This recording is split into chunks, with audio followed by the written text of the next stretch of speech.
제가 이제 동문도 아니면서 어찌 보면 셰플리라든가 존 부치에 대해서 어떻게 공부하게 되었는지에 대해서 이제 말씀드릴 건데, 아무튼 부족하지만은 그 30분 내로 짧게, 그 다음에 뭐 학구적인 그 내용은 사실은 연세 치약 100년사에 잘 기술되어 있고, 저도 강의를 준비하면서 그걸 참고를 많이 했습니다. 강의를 시작하기 전에 뭐 저는 사실은 저도 이렇게 뭔가 연세대학교하고 그래서 어떤 그 인연을 내세울까를 엄청 고민했었는데, 일단은 가장 가깝게는 제가 이제 조선대학교 수학치과를 수련했는데 제 은사님이 이상호 교수님입니다. 그래서 이제 12월 달에 연대 대학원 강의를 갔다가 교수님이 어디에 있나 봤더니 10회 졸업생이시더라고요.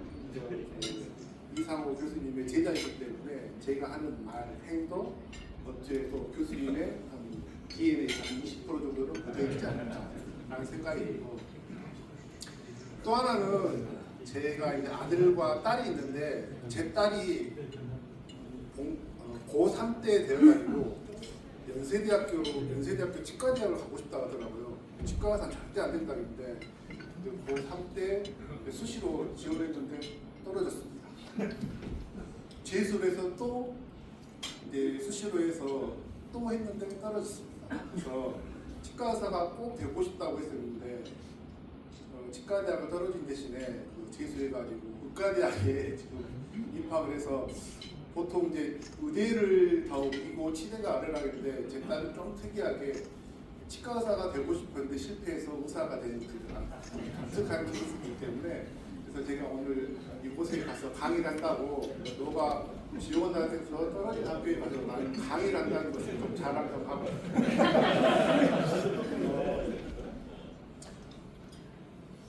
제가 이제 그 셰플리와 부추, 사실은 100년도 훨씬 넘었던 시기에 우리나라의 서양 치약을 전달하고 사실은 이식하신 분입니다.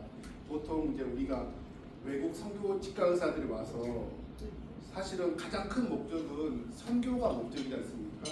선교를 잘하고 부수적으로 치과 치료를 제공함으로써 아직 그 치과가 발달되지 않은 시기에 이런 것들을 하는 거였는데, 셰플리와 존 부치는 되게 좀 독특한 이력이 있었습니다.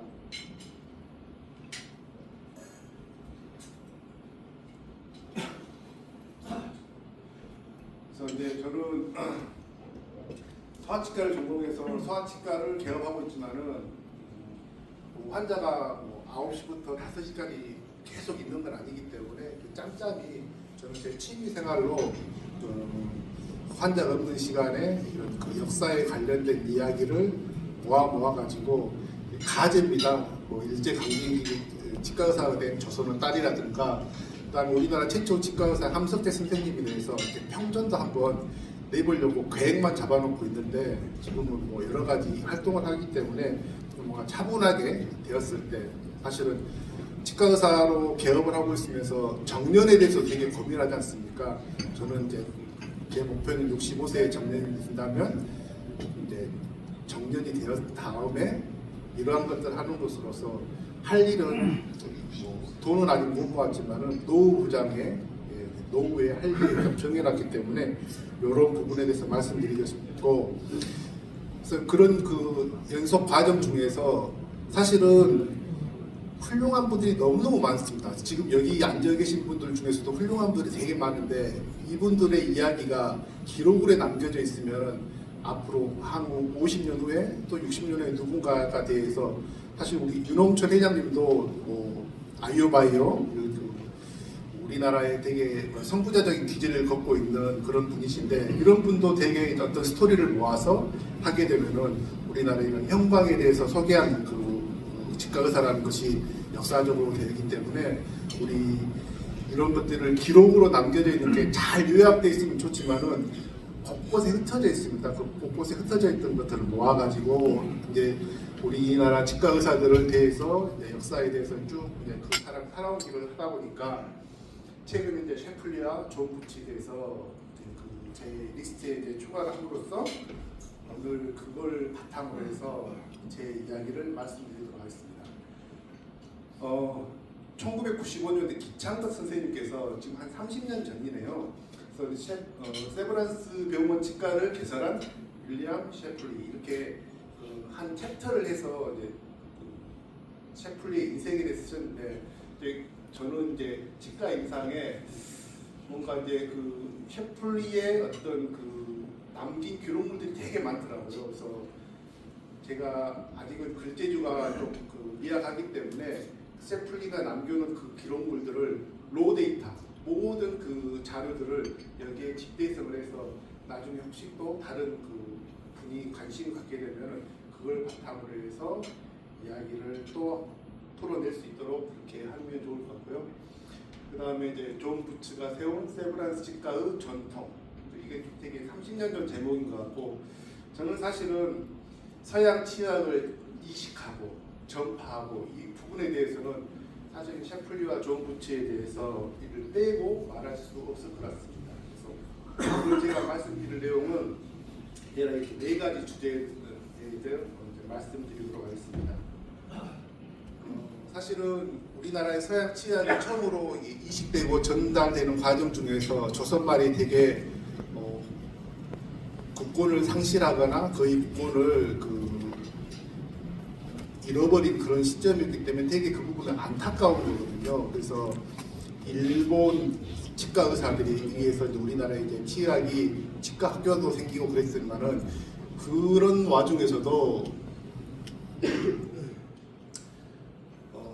우리가 이제 그 역사의 기록물로 남겨진 것을 통해서 가장 첫 번째를 이야기하면 치약 역사를 쓰는 과정 중에서 첫 번째는 제주문에서 알렌 의사가 의료기관에서 처음으로 발전한 겁니다.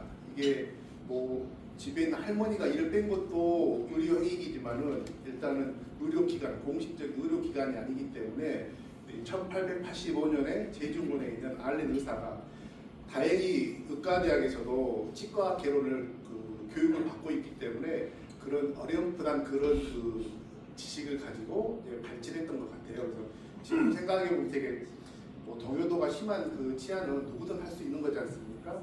그런 게 첫 번째 시점이었고, 알렌과 같이 근무했던 스크랜턴이라든가 그다음에 헤론이 그 시대 이 시대의 치과 환자를 치료를 했던 거죠. 발치도 했고 여러 가지 구강외과적인 시술도 했던 거예요. 그래서 우리나라의 서양 치약 치료가 가장 처음으로 시작된 것은 안타깝게도 서양 의사에 의해서 먼저 시작되었다는 것입니다.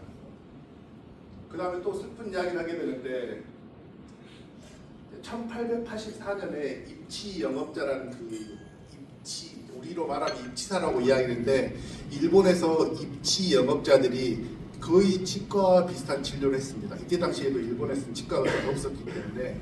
그런데 이제 치과 의사가 생기고 나서부터는 일본에서 그런 치과 의사들이 계속 로비를 해가지고 입치 영업을 일본에서 금지를 시킵니다. 이 사람들이 갑자기 자기 자리를 잃어버린 거죠. 그래서 이 사람들이 조선으로 계속 넘어오게 됩니다.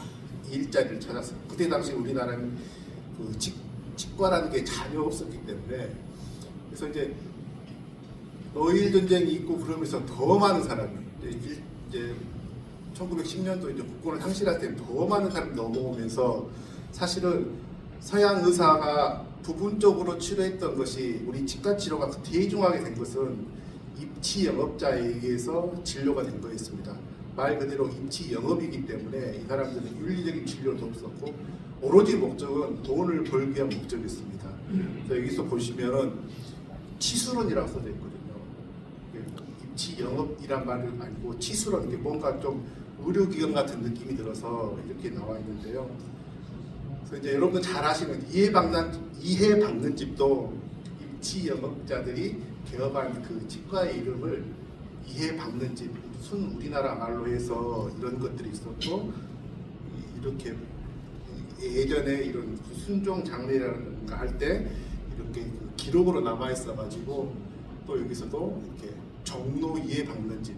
지금 이렇게 생각해 보면 이해박는 집은 어찌 보면 뭐 이편한 치과고 종로 이편한 치과 뭐 이런 식으로 약간 좀 체인점 개념이지 않았을까라는 생각이 들고, 그 다음으로는 우리나라에 최초로 개업을 한 사람은 이제 일본인 치과 의사 노다오진거거든요. 이 사람은 사실은 의사가 되고 싶어서 일본인이 운영하는 의사에 와서 이제 의업을 배우려고 했는데 한국에 치과 의사가 한 명도 없다는 것을 알고 다시 바로 일본으로 가서 지금의 현재 동경치대를 2년 과정을 마치고 다시 한국으로 들어와서 개업을 한 게 되거든요. 그래서 우리나라의 서양 치과 의사, 그 최초의 치과 의사가 개업한 곳은 인천입니다. 제물포에 개업을 했거든요. 그래서 우연의 일치라고 저는 생각합니다만은 사실은 그 한국 우리 대한치과의사협회 100주년 행사가 인천에서 열린다고 해서 설마 이걸 하진 않겠지만 이렇게 뭔가 이렇게 오버랩이 된다는 것이 좀 재미있었고요. 여기 보시면 이 사람이 이때 당시에도 원조 치과원 최초 치과 의사거든요. 그래서 원조 어떤 마케팅은 이때도 있었다는 것을 알 수 있었습니다. 그다음에 고종 황제가 1903년도에 조개 같은 걸 먹다가 이가 부러져서 보철 치료를 받거든요. 저는 이 부분 되게 아쉬운 대목이에요. 민비의 동생 민영익이 그 일본 그 사람으로부터 어떤 테러를 당해서 그걸 치료를 잘 해줘서 알렌이 그걸 통해서 제이종원이 생기고 지금 현재 세브란스가 생긴 건데, 이때 고종은 이가 부러져서 보철 치료를 긴급으로 응급으로 받았거든요.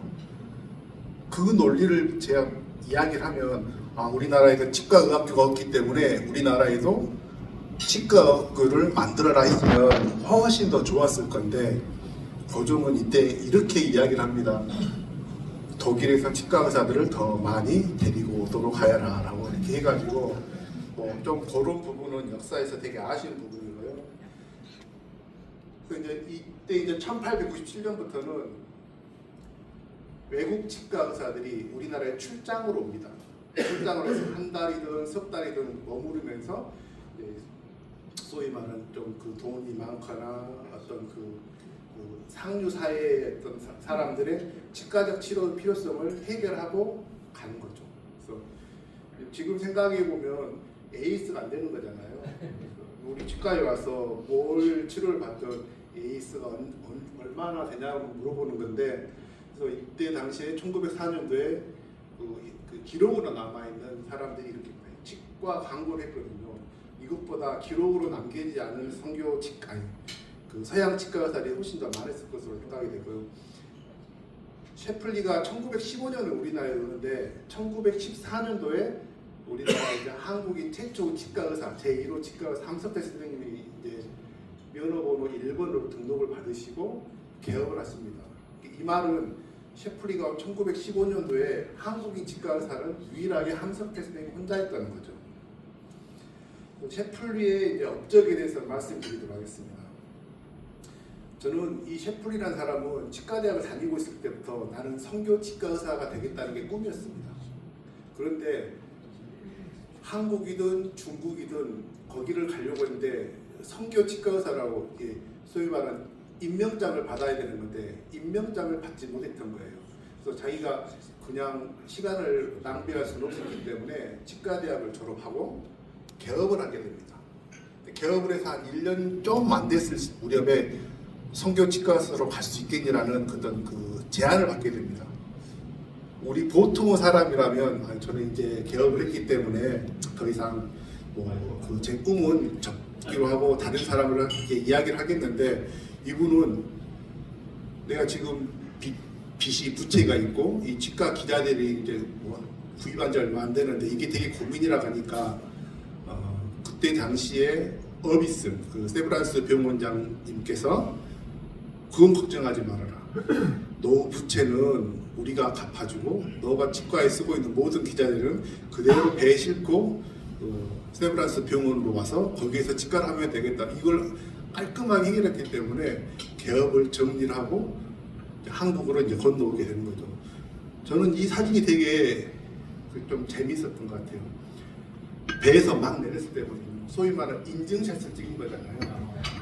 그래서 이국 말리 그 배를 타고 왔으면서도 이때 당시에도 뭔가 인증샷에 대한 욕심이 되게 강했다는 것을 보면서 사실은 셰플리가 여러 가지 그런 그 자기가 했던 것을 기록물로 남겨놨기 때문에 100년이 지난 다음에 이렇게 말씀드릴 수 있는 거고, 셰플리 사진은 여러 사진이 있습니다.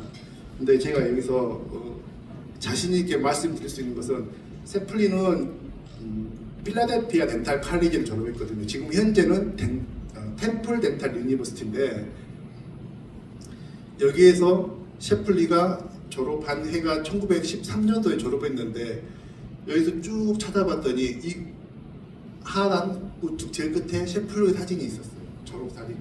이건 현재까지 우리나라에 우리 그 연세 치약 100년사에서 책이 그 사진이 없었던 거였는데, 이걸 확대를 해보니까 이렇게밖에 안 나오더라고요. 이걸 우리 좀 더 좋은 화질을 찾았으면 좋겠다고 고민했는데, 진료 환자가 없는 동안에 계속 구글링을 하면서 뭐 윌리엄 제라미아 셰플리를 계속 검색을 했습니다. 여러 가지 방법을 통해서. 근데 다행히 프린스턴 신학대학원에서 이 셰플리의 이렇게 앨범 사진이 나와 있었습니다.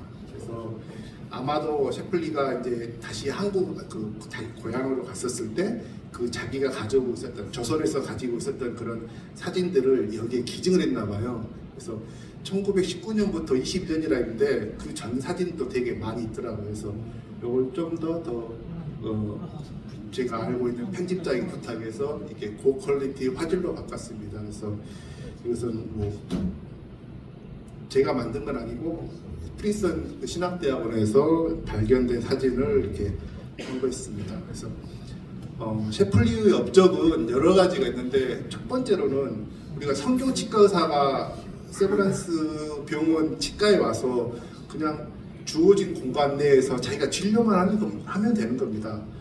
근데 이분은 덴탈 디파트먼트를 따로 만들었던 거예요. 그래서 쭉 그분의 행적을 딱 찾아가 보니까 이 사람은 제일 처음부터 조선에 치과대학이 없다는 사실을 알고 치과대학을 만들겠다는 그런 계획이 있었기 때문에 치과 교실을 만들지 않았을까. 제가 광주에 있는 그 광주 기독병원이라는 데도 제주원도 성교치과 의사가 1923년부터 근무를 했었거든요. 똑같은 성교치과 의사하고 광주고 서울이고 그런데 거기에서는 그냥 말 그대로 치과입니다. 그렇기 때문에 이분은 좀 더 큰 뜻이 있지 않았나 싶은 생각이 들고, 또 하나는 진료만 하지 않고 그때 당시에 세브란스 연합의학교 졸업생들을 대상으로 수련 프로그램을 만듭니다. 그것도 2년 과정을 만들거든요. 그래서 이게 100년도 훨씬 넘은 전에 자기는 자기 진료만 하는 게 아니라 그 자기 어떤 그 스킬이라는 모든 것을 한국인 사람에게 이식을 해주고 싶었던 거죠. 그래서 이렇게 지금 의과대학을 졸업한 그 사람들이 이렇게 많은 그 치과 의사가 되고 싶어하는 사람들이 많았던 거죠.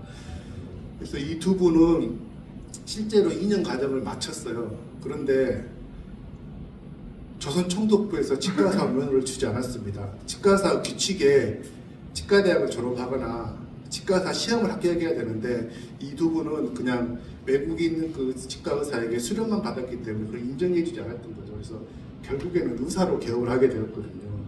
그래서 셰플리가 남긴 사진에 보면 이 옆에 서 있는 사람들의 눈빛이 되게 초롱초롱합니다. 우리 지금 뭐 치과대학 학생들을 옵서베이션 할 때는 뭐 어떤 사람은 그 점수를 위한 옵서베이션도 많이 하지 않습니까? 그래서 이분들은 뭔가를 배우겠다는 의지가 눈에서 이글이글 타는데요.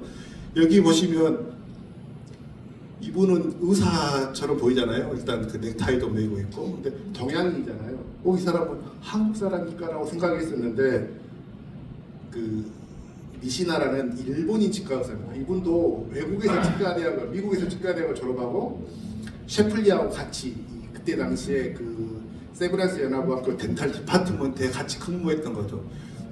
잘 진료를 하고 있는가, 뭔가 그 어떤 교육을 하고 있는 모습이죠. 그래서 그냥 모르고 봤었을 때는 그냥 그런가 보다 했는데, 이 사람에 대해서 이 동양인은 누구일까 이렇게 뭔가 이렇게 좀 추정해서 나가다 보니까는 일치하더라고요. 그래서 셰플리 근무 기간과 겹쳐 있기 때문에 제가 100% 확신하게 리시나라라고 생각이 되고요. 세 번째는 아마 그 부설 기공실은 처음이었을 겁니다. 이때 당시에는 1919년도면 아직 경성치과의학교가 개교가 되기 전 이야기거든요. 소위 말하는 조선 총독부 의원에 치과가 있었을 뿐입니다. 근데 이 셰플리가 이제 진료를 하면서 여러 가지 치료, 우리나라에서 할 수 있는 다 치료를 했지만은 자기가 미국에서 했던 모든 100% 진료를 재현을 못하는 거였죠. 그래서 아마도 이런 기공 관련된 기구라든가 기계를 당연히 미국에서 이렇게 배편을 와야 되기 때문에 이걸 계속 꾸준히 준비해서 연세치약병원사에서도 미국에서와 똑같은 진료를 받을 수 있게끔 이렇게 만들었던 거죠. 그래서 미스터리고 얘가 고중구라고 되어 있는데 되게 잘생겼죠. 그래서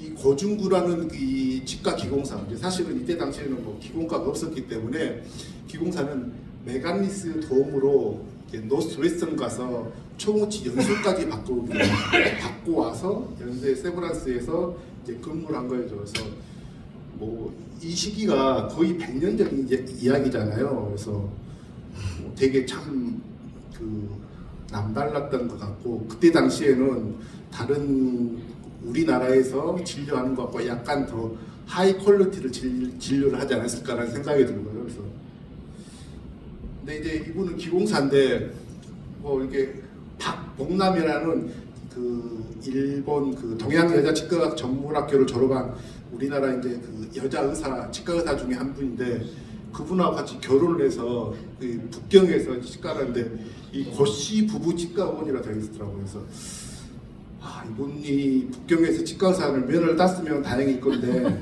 제 생각엔 그렇습니다.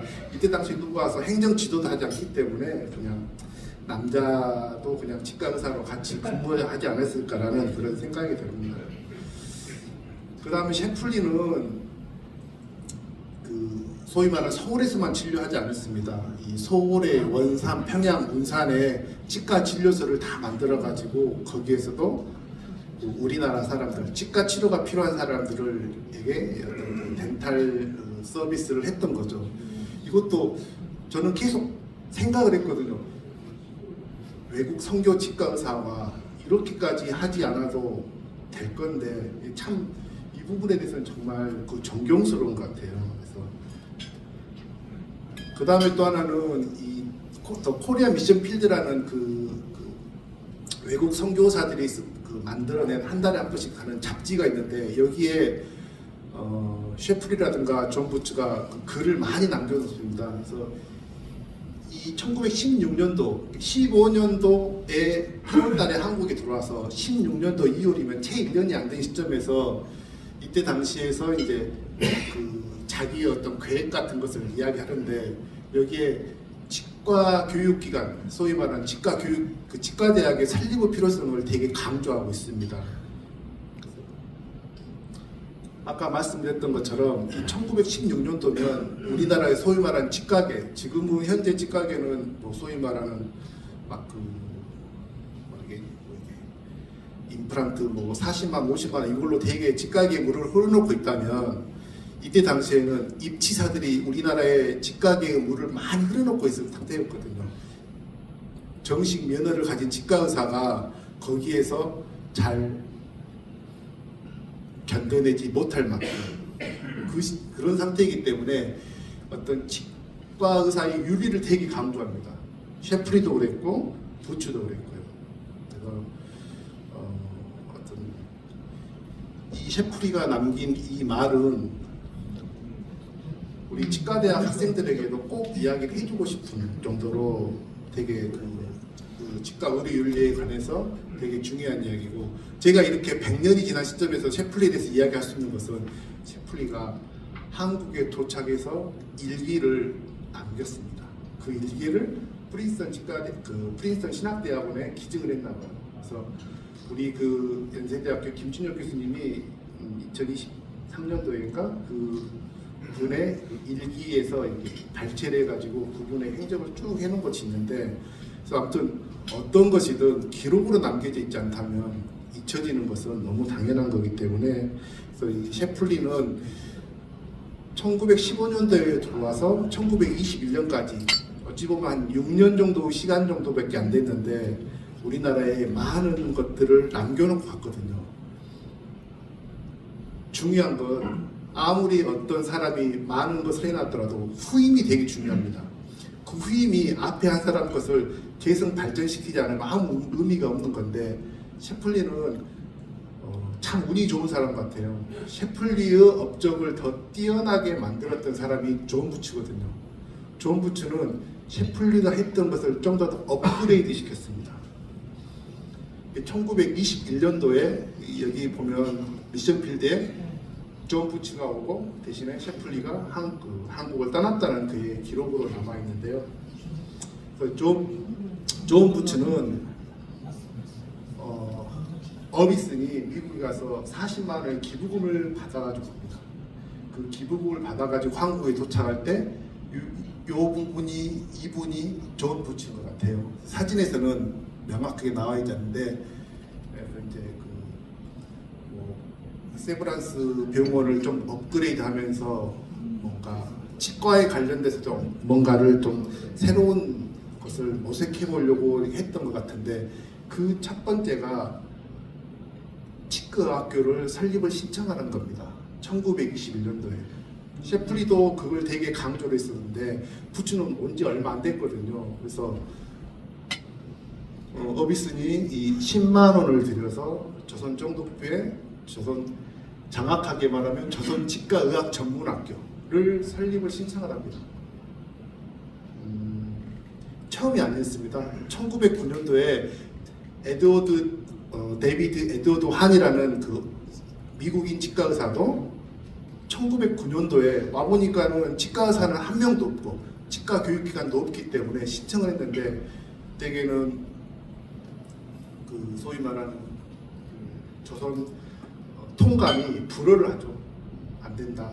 그리고 그때 당시에는 고등교육을 시키면 어떤 식민 정책에 뭐 되게 안 좋은 거기 때문에 반대를 했겠죠.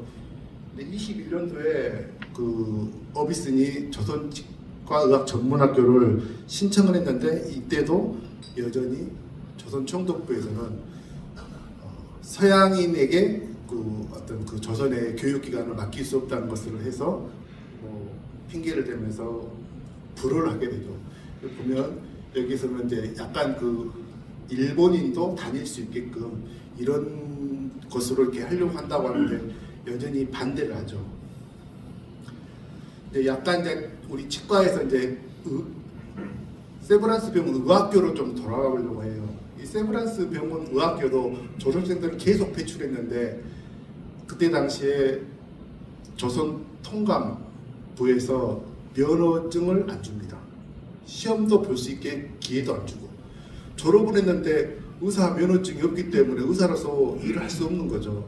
그래서 이때 당시에 이토 히로부미가 뭔가 그 외국 선교 의사들, 특히 세브란스 병원과 관계를 좀 더 돈독하게 하고 싶은 생각에 처음으로 1908년도에 이 졸업한 7명에 대해서 그 소위 말하는 의사 면허를 등록을 해줍니다. 그래서 우리나라 그 의사, 최초 의사가에 대해서는 되게 어떤 그 논쟁 의지가 좀 있습니다. 어떤 사람들은 이 세브란스 병원 의학교 졸업생이 최초 의사이지 않냐라고 이야기하는 분도 있고, 그 다음에 일본 가서 의사 면허를 딴 그 김익남 선생님이 최초 의사라고 한 분도 있고, 근데 아무튼 이 7명의 그 새로운 그 졸업생이 배출되면서 의사로 활동을 하게 됐는데, 이 중에 4사람이 다 독립운동을 하게 되는 독립운동가가 됩니다. 그러면 일본에서 생각했을 때 의학교를 졸업생을 의사 면허를 주었더니 이 사람들이 독립운동을 하게 된 거예요. 그러면 아까 그 어비슨이 신청한 조선 치과의학 전문학교를 하면 또 다른 독립운동가 양성소가 되겠다 생각을 하고 당연히 허가를 안 해주겠죠. 그래서 우리가 좀 그 경성 치과의학교가 있는 것처럼 경성의학전문학교도 훨씬 더 먼저 개교가 되었습니다. 근데 경성전문의학교 학생들이 주축이 되어가지고 3.1운동을 선도했었습니다. 그렇기 때문에 더더욱 조선총독부 입장에서는 치과의학교를 절대 해주면 안 되겠다는 생각이 들 수밖에 없었겠죠. 그래서 1922년도에 나기라 다스미라는 그 일본인 치과의사가 설립을 신청해서 결국에는 1922년도에 경성치과의학교가 설립이 됩니다. 경성치과의학교에서도 되게 공부를 하고 싶어서 계속 검색하고 찾아내고 하다 보니까 우리가 학생 신입생 모집을 하면 학생 모집이지 않습니까? 근데 이때 당시에 나온 광고를 보면 생도 모집이라는 말이 써져 있습니다. 생도 모집, 육군사관학교 생도 모집. 이건 되게 자연스러운 거지만 치과의학 전문학교 생도 모집 뭔가 군인 같은 느낌이 되게 들지 않습니까? 일본은 어떻게 했나 보니까 일본에서는 다 이렇게 학생 모집이라고 되어 있습니다. 동경치과의학 전문학교만 유일하게 이때만 생도 모집으로 있고 여기서는 학생 모집이었던. 생도란 것은 학생을 뽑아서 뭔가 군사 교육을 좀 하겠다는 그런 의지가 보인다고 생각이 되는데 역시 제 예상대로 경성치과의학교 졸업 앨범에는 보면 저 고등학교 때도 교련 시간에 있었는데 이걸 보면 이게 경성치과의학교 학생이 하기에는 되게 어색할 정도로 일본인 장교도 그 수업에 참관하고 그래서 아마 경성의학전문학교라든가 세브란스 의학교의 어떤 경험을 통해서 경성치과의학교를 졸업한 사람들이 독립운동에 대해서 생각하지 못하고 약간 더 어떤 그 압박 내지는 그 꿈도 꾸지 말라는 그런 느낌이 있지 않았을까 싶고 그래서 안타까운 것은 제가 한 5, 6년 전에 KBS PD로부터 전화를 받았습니다. 자기가 이렇게 그 다큐멘터리를 제작하다 보니까 의사 출신 독립운동가는 되게 많다 이거예요. 경성의학전문학교라든가 세브란스 의학교를 하면 되게 많은데 그때 당시에 치과의사 출신 독립운동가는 없다는 거예요. 자기가 찾지 못해서 없다는 거 생각을 한 거죠. 저도 선뜻 대답해 줄 수 있는 사람이 없었습니다. 아마 있었을 겁니다. 그러면 그 사람이 독립운동을 했다면 경성치과의학교에서 당연히 잘렸을 거라고 생각이 되거든요. 이 사람은 치과의사 면허를 받을 수 없던 거죠. 그래서 이러한 것들이 다 배경이 있었기 때문에 우리 치과의사들이 그때 당시 일제강점기에 독립운동가가 없다는 거죠.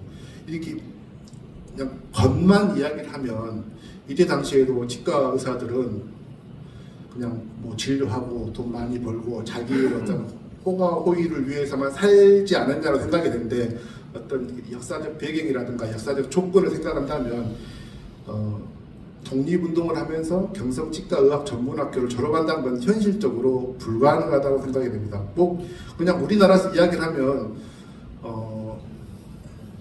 민주노총 활동을 열심히 하면서 육군사관학교를 졸업한다는 게 현실적으로 불가능하다고 생각하면 쉬운 비교가 되지 않을까 싶은 생각이 들고요. 그래서 이때 당시에 의사들이 개업을 하면서 한성의사회가 만들어집니다. 한성의사회는 경성의사회, 일본인 치과의사 단체에서 대항하기 위해서 우리나라에도 되게 전염병도 생기고 우리나라에도 의료 서비스를 필요한데 일본인 치과의사들이 자기 나라 민족처럼 대하지는 않았잖아요. 그래서 한성의사회를 결성을 해가지고 우리나라 사람들에게 좀 더 나은 어떤 의료와 관련된 그런 계몽도 하게 되는 거거든요.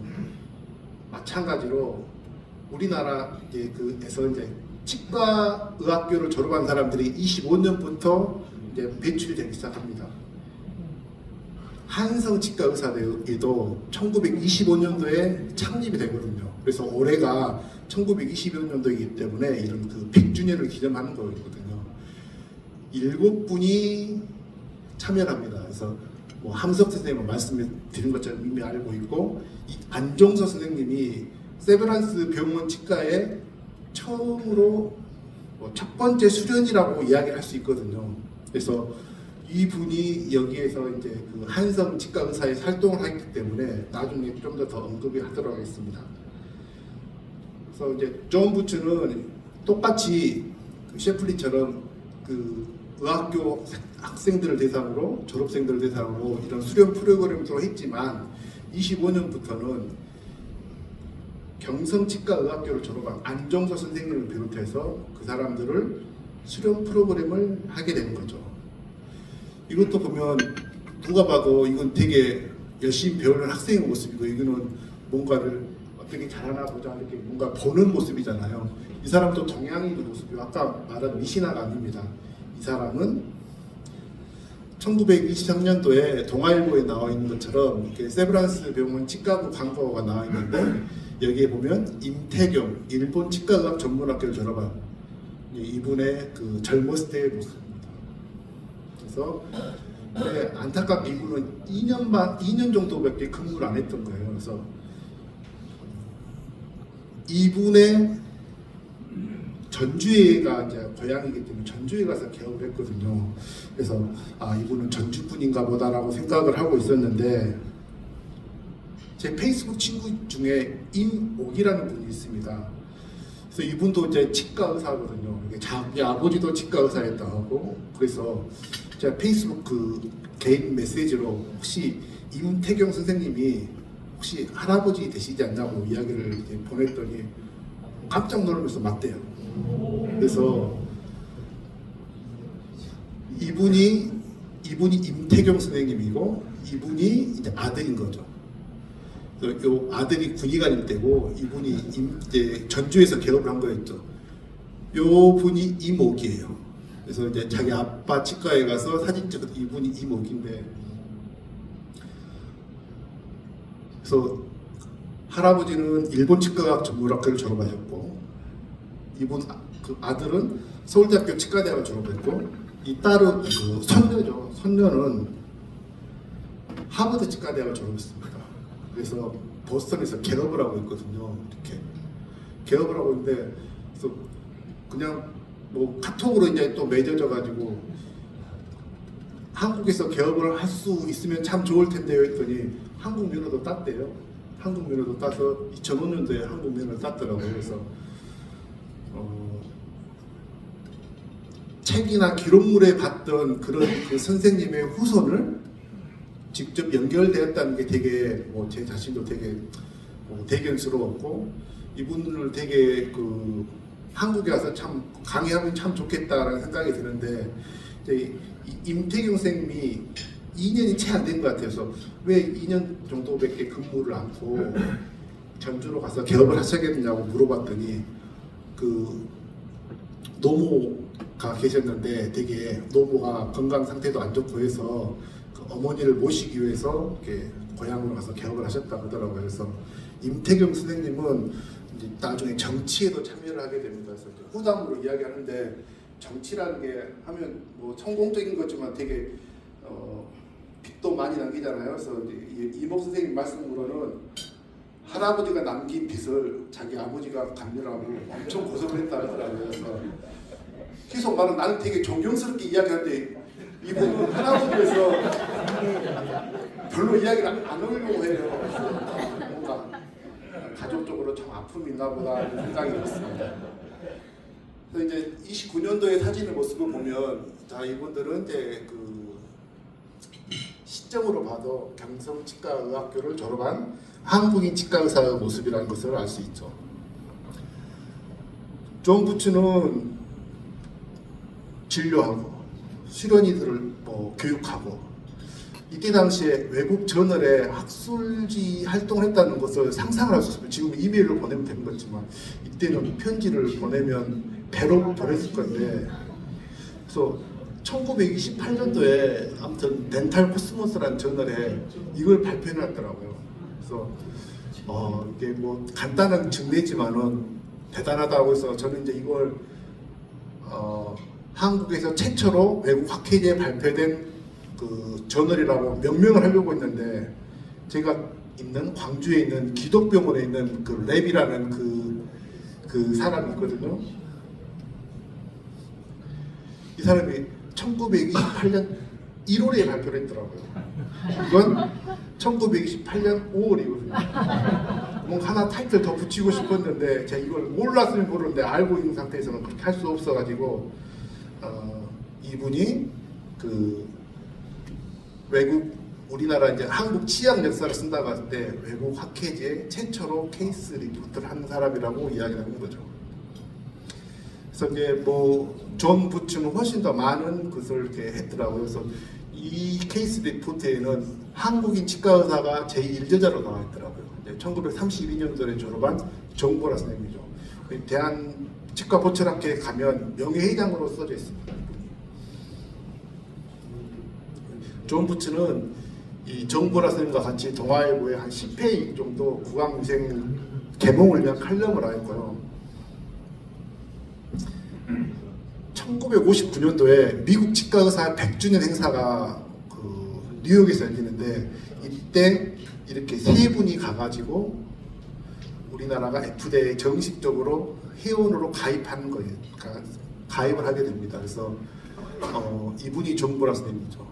예, 이분은 이제 교정을 하셨던 분이고 이분은 이제 치주학회 아무튼 그 창립한 분인 것으로 알고 있습니다. 그래서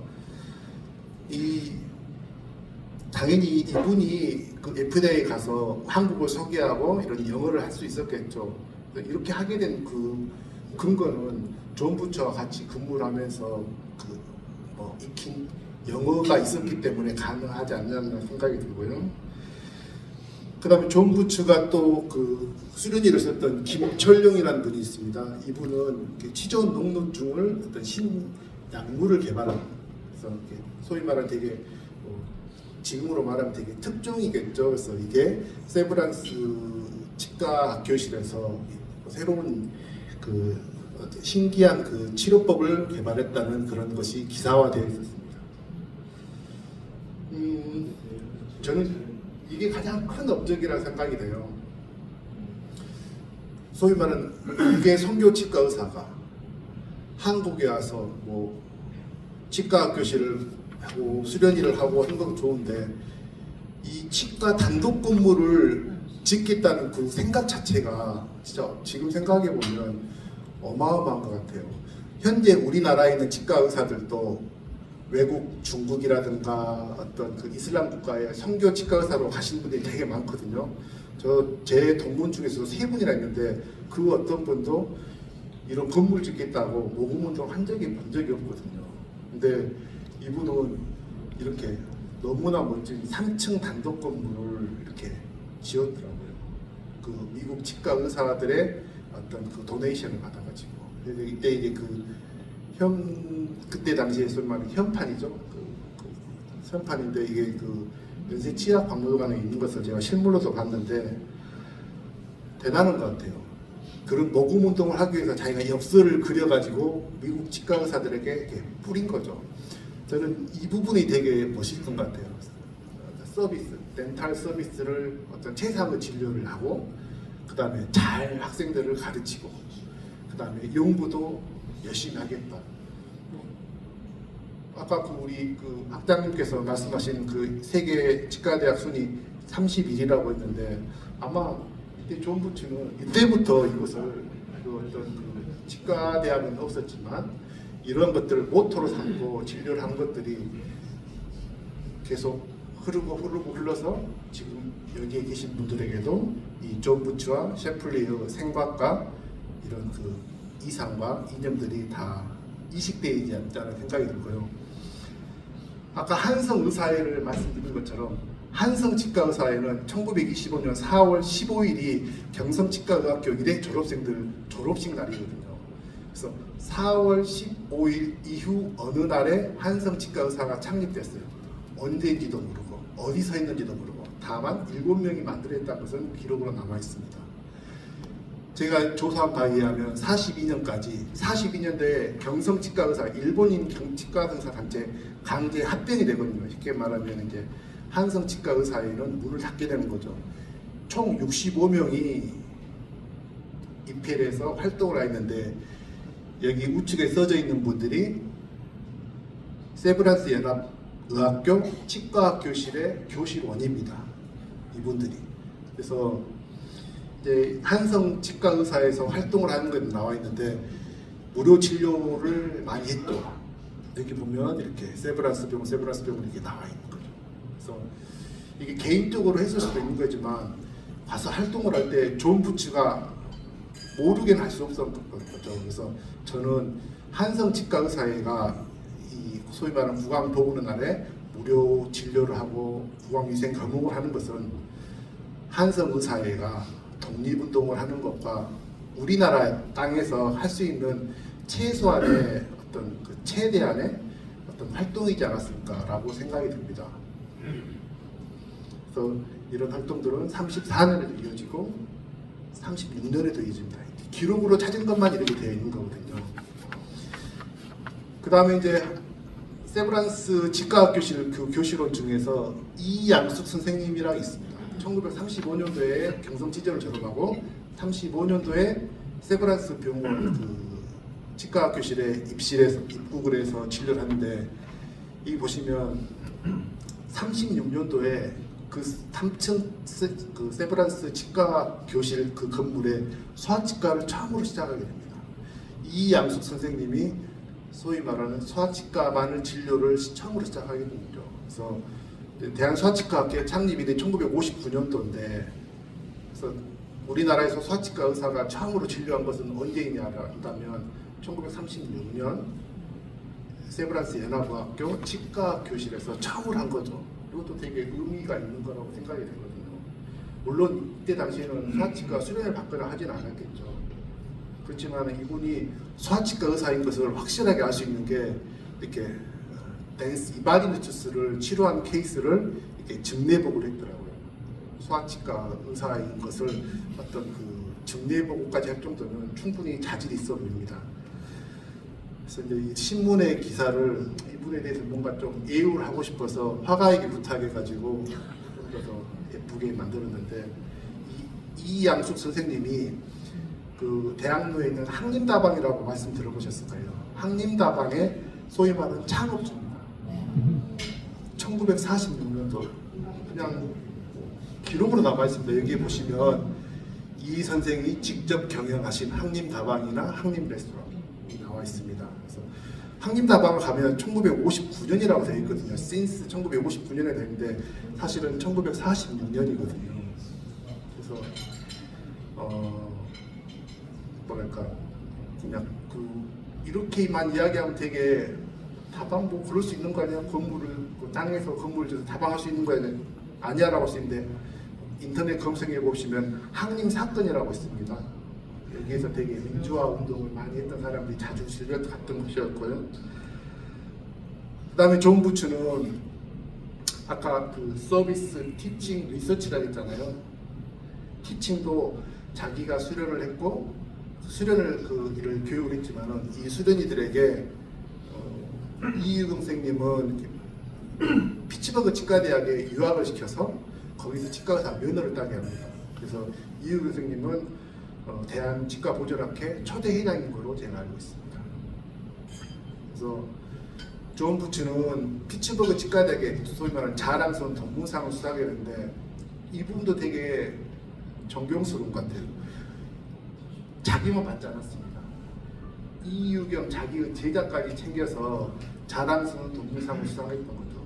그래서 뭐 아무튼 연락이 왔겠죠. 너를 자랑스러운 동문상으로 수상하려고 한다 했더니 내 제자도 같이 받으면 좋겠지 않냐라고 제안해서 그러지 않았을까라는 제 내피셜입니다.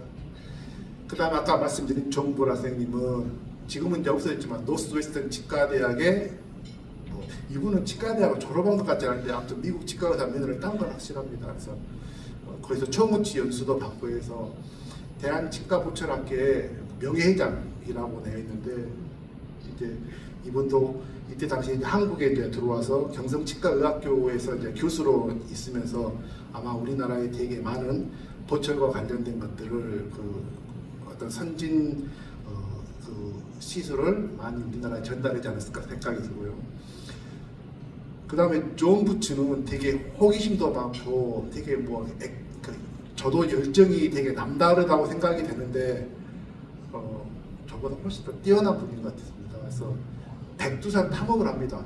그래서 산을 좋아하고 그럴 수 있겠다 싶은 생각이 들었는데 이분은 백두산 탐험을 하면서 백두산 천지에서 이제 뱃놀이 하는 것처럼 보이는데 뱃놀이가 아니라 수심을 측정한 거 있어요. 무거운 줄에 달아가지고 수심을 측정을 해서 가장 깊은 곳이 이거고 평균이 이 정도라. 그래서 자기가 호기심을 충족하기 위해서 백두산을 갔다는 거에 대해서 되게 존경심을 들 수밖에 없었고, 부인이 음악가입니다. 그래서 부인이 음악가이기 때문에 뭐 서당계 3년이면 풍어를 운다겠는데, 한국에 있으면서 여러 가지 업적도 했지만은 우리나라의 어떤 한국 전통 악기의 총정리를 합니다.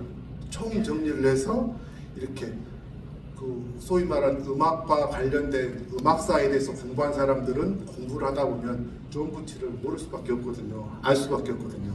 또 하나는 무기와 갑옷에 대해서 정리해서 학술지에 발표를 합니다. 우리나라 뭐 군인들 중에서 한국 무기에 대해서 역사를 알고 싶다면 치과의사가 이걸 했네라고 이야기를 할 수밖에 없거든요. 그 다음에 또 하나는 세브란스 칫솔을 개발한 사람입니다. 아까 그 이유응 선생님이라든가 정보라 선생님이 미국으로 유학을 보낼 수 있었던 것은 이 세브란스 칫솔을 개발해가지고 되게 호평을 받았나 봐요. 소위 말하는 대박이 난 거죠. 거기 잉여금을 가지고 자기의 제자들을 미국으로 유학을 시킨 거죠. 그래서 뭐 연세 우유란 말이 있지 않습니까? 되게 지금 이제 세브란스 우유도 되게 좋은 브랜드로, 우리나라에서 세브란스란 브랜드가 되게 탑3 들 정도로, 특히 의료계와 관련돼서는. 그래서 세브란스 칫솔이 1933년도에 만들어졌기 때문에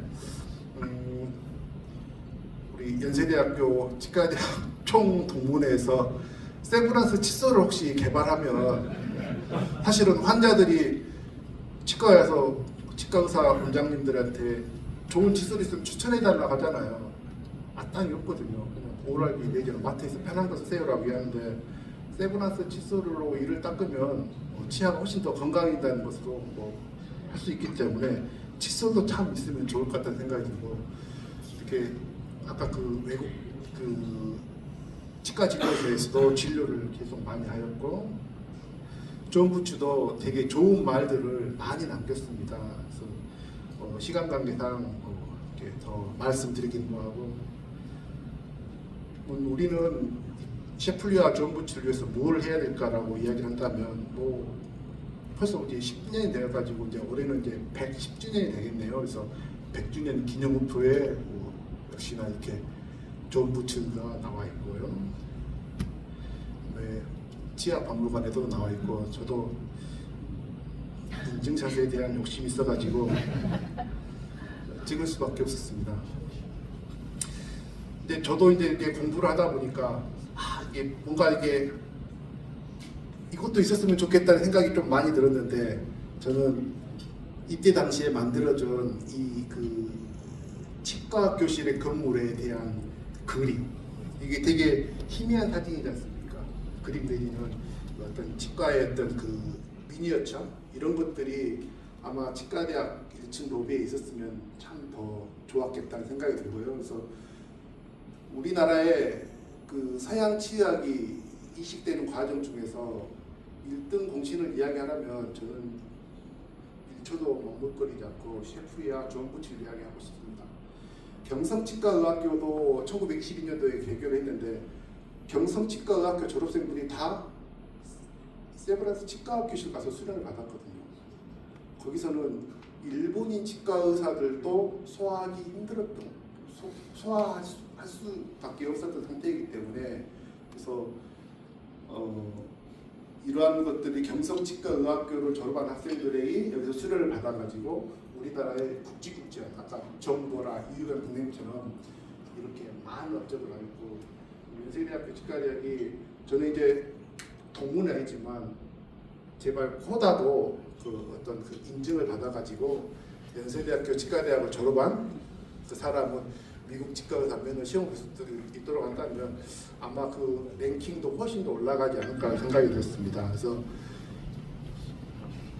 세브란스 연합의학교 치과학교실과 연세대학교 치과대학을 보면서 생각나는 단체가 있었습니다.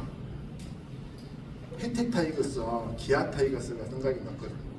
뭐 프로야구사를 이야기할 때 이 팀을 빼고서는 이야기가 될 수 없는 것처럼 어떤 그 셰플리와 존 부치의 어떤 그 좋은 기운을 다 가지신 연세대학교 치과대학교가 아까 말씀하신 그 세계 치과대학 랭킹에서도 언젠가는 가급적 빠른 시간 안에 탑10 안에 들어가는 그런 기사를 치유신보를 통해서 볼 수 있었으면 좋겠습니다. 이상으로 제 이야기를 마치도록 하겠습니다.